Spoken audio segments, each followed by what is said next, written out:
The sun hammered her shoulders, while the wind carried the sound of her fear. Somewhere far back, she thought she still heard laughter, the kind that chases you out of hell. When she reached the edge of the ranch, her legs folded. She hit the dirt hard. The world spun blurred, then halted at the sound of boots. Dax Marin stepped from the barn's shadow, 56 years carved by wind, and work gray in his beard eyes, sharp as a hawk's. He hadn't listened to his own soul in weeks, but the sight at his feet stole the air from his lungs. The girl was wrecked. Dust clung to her skin, her hair plastered to her face. Tears had cut pale tracks through the grime. Her voice splintered when she tried to speak. "Please," she breathed. Her hands shook as she clutched what little remained of her clothes. I need to take it off, to please help me." Dax froze. He had seen torn men, dying horses, even friends drop in front of him. But this was different. This was what a shattered spirit looked like. He said nothing for a beat. Then his voice came low and steady. "Come inside." Ivy dragged herself up and followed him into the small cabin. The place smelled of coffee tobacco and old wood. Dax poured water into a basin, took a clean rag, uncorked a bottle of whiskey. The room filled with the bite of alcohol and blood. He cleaned her wounds slowly, careful. She didn't cry, just bit her lip, and stared at the floor, silent, trembling. When he asked her name, she whispered Ivy. Dax nodded, saying nothing. He had questions, but he knew the answers would cut. Outside, the wind rose, moaning along the fence. Inside, only the clock ticked. He studied her again. She reminded him of someone, his sister Nora Marin. She had been 16 when soldiers swept through the valley. He'd been away that night, buying cattle. By the time he returned, she was gone. The guilt had never loosened its grip. Now, facing this broken girl, something old stirred awake in him, the same anger, the same helplessness. Only this time, he wouldn't turn away. "Drink this," he said, handing her the glass. Ivy took it. Her fingers shook. She looked up, eyes red but set. "Are you going to send me away?" Dax didn't answer at once. He looked out the window at the endless land under the sun, then back at her. "No. You're safe here." The words hung heavy in the heat. For the first time in years, Dax Marin felt a storm gathering in his chest. He didn't know who had done this to her. But he knew one thing without doubt: if the devil wore a face in Red Hollow. Dax Marin meant to look it straight in the eye. The question burning through him was simple. Could a man who had already lost everything once still save someone before the clock ran out? At sunset, Dax stepped onto the porch. The sky bled orange, the same shade as old hurts buried deep. Ivy Cross slept inside her body, finally surrendering to exhaustion. Dax watched the horizon settle, the way a man studies a storm long before it breaks. For years he had chosen quiet, no visitors, no friends, no damn trouble. Tonight trouble had crossed his threshold, spilled blood on his floor, and somehow it felt like it belonged. He poured a measure of creek whiskey. Her voice came soft, raw. "I didn't mean to bring harm to your door." Dax shook his head. "You didn't." He sat across from her, poured 2 cups of coffee, slid one her way. Steam rose between them like a fragile truce. "Who did this to you?" She hesitated. Her fingers clenched, the cup knuckles pale. "The mayor's sons." Her eyes fell. "They said my daddy owed them money. But he's been gone near a month. Fever took him. They came anyway." Dax's jaw set. He'd seen their kind before. Men who mistook money for armor. Men who thought pain was theirs to give. He leaned back, breathed slow. Those boys never pay for what they take. Firelight flickered across his face as something hard settled in his chest. He remembered the soldiers. He remembered Nora Marin. And he remembered standing still. That was the part that still burned. He rose steady as a man accepting a hard path. You can stay here. For now. Ivy feared they'd return. Dax glanced at the door. They can come if they want. Silence stretched between them, not empty, just heavy. Loaded with what went unsaid. Maybe hope, maybe anger dressed in another coat. Evie set her cup down and met his gaze. I don't want to hide forever. Dax nodded. You won't. He reached to hang his rifle on the wall, then paused. He changed his mind and laid it on the table instead. The old iron fit there waiting, outside. Coyotes called somewhere deep in the valley. Inside, Dax Marin felt something he hadn't known in 20 years. Purpose. This wasn't just about one girl anymore. Red Hollow had been rotting a long time, and someone had to cut it clean. He snuffed the lantern, leaving only the fire's last glow. In that quiet room, beside a wounded girl and a loaded rifle, he whispered to himself, if they come for her, they'll come through me first. What Dax Marin didn't know was that the riders were already closing in. The sound reached him slowly, at first hoofbeats.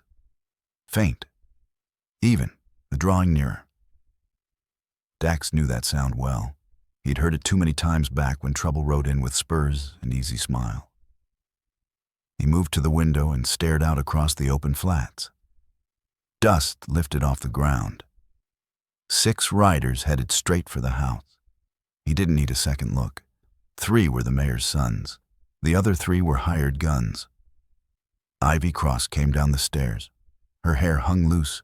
Her eyes were wide. They found me. Her voice cracked barely louder than air. Dax nodded once, calm but cold. Upstairs, the loft above my room. Don't make a sound. She hesitated. Dax, please, don't do something stupid. He gave a thin half smile. Too late. When she vanished into the loft, Dax checked his rifle. It still carried the scent of oil and old fights. He stepped out onto the porch. Sunlight cut hard across his face. The riders slowed, stopping 20 feet out. Their leader, Vaughn Kessler, the oldest son, wore a smile that didn't reach his eyes. Afternoon, Mr. Marin. Heard a young lady pass through. Name's Ivy Cross. Dax leaned against the post rifle, low, but ready. Haven't seen any young lady. Why, Vaughn grinned. Stole from the bank. Daddy wants his money back. Dax let out a dry chuckle. That's funny. Didn't know the Cross girl worked at a bank. The grin slid off Vaughn's face. Sheriff Orrin Black spat into the dust. Mind if we take a look around? Dax straightened his shadow, stretching long across the yard. You got a warrant? The sheriff's jaw tightened. Don't need one. Not if you got nothing to hide. Dax glanced down at his boots, then back up. Steady. Funny thing about the law out here. A man's land is his castle. And uninvited guests, well, they ain't welcome. For a moment, no one moved. The wind carried sweat and the sharp promise of gun smoke. Then Vaughn tugged the reins and turned his horse. We'll be back. Dax nodded slowly. I'll be right here. When the dust finally settled, he went back inside. Ivy sat on the edge of the bed, tears shining in her eyes. They called me a thief. My father was the most honest man in Red Hollow. Dax sat across from her. His voice stayed soft. They're scared. Scared of losing the power their money bought them. Fear makes men reckless, and reckless men leave tracks. Dax poured her a glass of water as thunder rolled somewhere far off. It wasn't rain. It was the sound of trouble moving toward Red Hollow. The thought settled heavy. If you were Dax Marin, would you stand your ground or turn your back and leave? He took a slow drink, the question hanging in the air like smoke. The storm finally broke that night. Wind tore through the valley carrying rain and the sharp tang of gun oil. Ivy Cross couldn't sleep. She sat at the window watching lightning tear the sky apart. Each flash etched fear across her face. Dax was awake too. He sat by the fire cleaning his rifle the way some men whispered prayers. When she came down the stairs, he didn't look up. Can't sleep. She shook her head. Been thinking. He poured her coffee bitter strong, too late for the hour. Still, it gave them something to hold. They'll come back, she said. You know that. He nodded. Yeah, I know. Ivy leaned forward. What if we don't wait? What if we go to them? That made him look up. To them, she repeated, drew a breath. The bank, every deal, every fake loan, every name, it's all written down. If we get proof, we can end this. Dax's brow tightened. You're talking about breaking into a bank. That's a hanging offense. So is what they did to me. Her words were quiet, sharp enough to cut the silence. Dax met her eyes. They weren't just afraid anymore. They were set. He leaned back thinking, Malcolm Kessler's too cheap to fix that back window. Always said no one's dumb enough to crawl through broken glass. Ivy smiled for the first time in days. Guess he never met us. By midnight, they were in town. Rain turned the dirt streets into slick rivers. The bank stood dark and still, like every secret it kept. They moved as shadows. Dax went first, clearing the way. His boots sank without sound.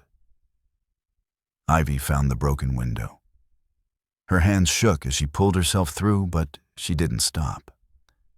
Inside, the air was thick and stale. Dax followed close, lantern cupped low. They didn't speak. They didn't need to. She went straight to the file drawers, fingers flying. Sure, like someone who'd spent too many nights sorting her father's ledgers. She whispered. Dax brought the light closer. Row after row of names. Settled debts that weren't settled. False signatures. Money washed through fake accounts. The list ran longer than sin. This ain't a few bad apples. Dax muttered under his breath. This ain't a few bad apples. It's a whole damn orchard. Ivy Cross kept copying names. Her hand moved fast, but steady. Outside, thunder rolled again, closer now. As they neared the end, Dax stiffened. Boots, slow, heavy, coming from the front door. He snuffed the lantern, caught her wrist, and voices echoed through the lobby. Check the back. I saw light. Dax's pulse hammered. He pressed a finger to his lips. Ivy nodded, clutching the papers tight to her chest. In the dark, he caught the drawl of Sheriff Orrin Black. Well, what do we got here? Dax tightened his grip on the rifle. He knew there'd be no talking their way out this time. The next few seconds would decide whether they saw morning. First light crept over Red Hollow. Smoke still curled from what had been the town bank. The night's fire had eaten through the roof, leaving only blackened bones and quiet. Days passed before the smoke thinned longer still before the truth reached Denver. When it did, the law rode hard like thunder across the plains. Dax Marin and Ivy Cross stood on the hill above town, watching riders pour in. These weren't the sheriff's men. These were the High Plains marshals sent from Denver. By noon, half the town wore irons, Vaughn Kessler, Reed Kessler, Holt Kessler, and the sheriff himself. Every man tied to that rotten trunk of corruption. When the noise finally settled, Dax looked at Ivy. Her face was calm, almost at ease. She'd walked through hell and come out standing. Your father would have been proud, he said. She nodded, eyes catching the morning sun. Weeks later, Ivy stood before the old general store that once belonged to her family, returned to her by the government, along with more than she'd ever expected. Dax stopped by hat in hand. You could rebuild this place, make it bigger than before. She smiled. I could. Or I could use it to help folks who lost everything too. He smiled back, the quiet kind that doesn't need words. A warm summer wind drifted down the street, carrying dust and the feel of a beginning. People in Red Hollow still talk about that night. Some call it justice. Others call it fate. The truth is simpler. It was a choice made by two people who refused to stay silent. Sometimes all it takes is one person willing to stand up for another to find a voice. And sometimes that single act is enough to change a whole damn town. These nights were meant for quiet, for breathing space, for thinking, not for stealing rest from tired bones. If darkness had settled deep, it was all right to close your eyes and let the world go still. Dax knew that well. He also knew he couldn't answer every ache he saw along the way. The truth was simple, he wasn't young anymore. Long hours and hard choices weighed heavier now than they once did. So he learned to tend himself better the way a man must, if he means to keep showing up when it counts, and in doing that, he learned to care more honestly for the people who crossed his path. He stood with Ivy in the soft afterlight, the town finally quiet, and felt grateful for the small pocket of calm they'd carved out of a rough place. Whatever came next, they would meet. It rested eyes open with steadier hands. They took a breath, shared the silence, and let the day end clean. Tomorrow could bring clear skies or not. Either way, the question lingered plain and unadorned. Like a line drawn in dust, what does justice really mean when you're the one who has to live with it? Finally, let me send my deep thanks to you. Thank you for listening. If this story has touched your heart, I invite you to stay with us to discover more true tales of the Wild West. Stories that honor resilience, tenderness, and the spirit that God placed in those who blaze the trail. Subscribe, share. Leave your thoughts in the comments and join us once again to journey across this untamed land. Thank you. Aviso legal/disclaimer. These stories are crafted purely for entertainment and may contain imaginative additions or dramatic interpretations inspired by old frontier eras. We use AI-based resources, voice imagery, and drafting as part of our creative process. But every final detail is carefully reviewed and shaped by human effort to preserve emotional depth and authenticity. We strictly follow YouTube's rules regarding AI-generated content and refrain from deep fakes, altered identities, or misleading representations. All images, sounds, and related materials are lawfully obtained. Please do not reuse, modify, or distribute any portion of this content without written permission. Thank you for valuing creativity, respect, and original work.